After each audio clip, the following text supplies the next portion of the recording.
सुपलांगा ओछा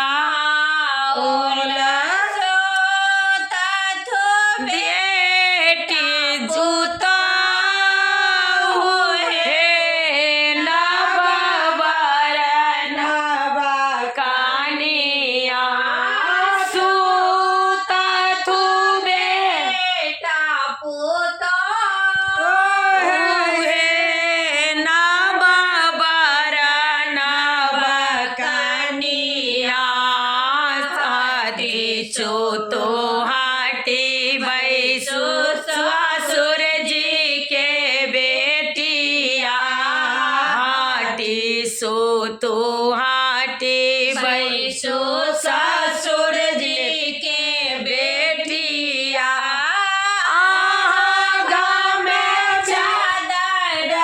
मलिन है नब बर नब कनिया आगा में चादर मलिन है नब बर नब कनिया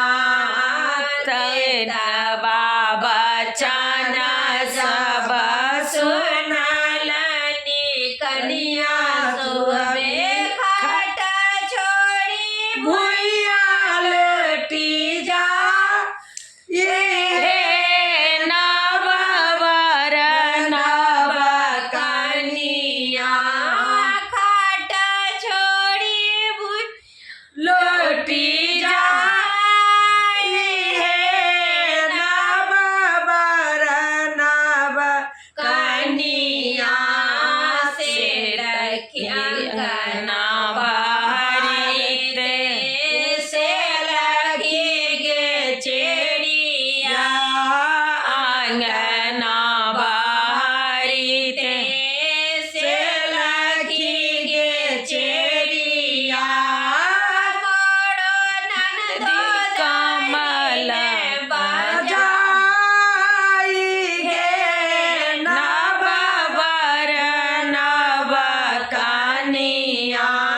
हमरो ननद गायल बजा गे नब बर नब कनिया अब दुल्हा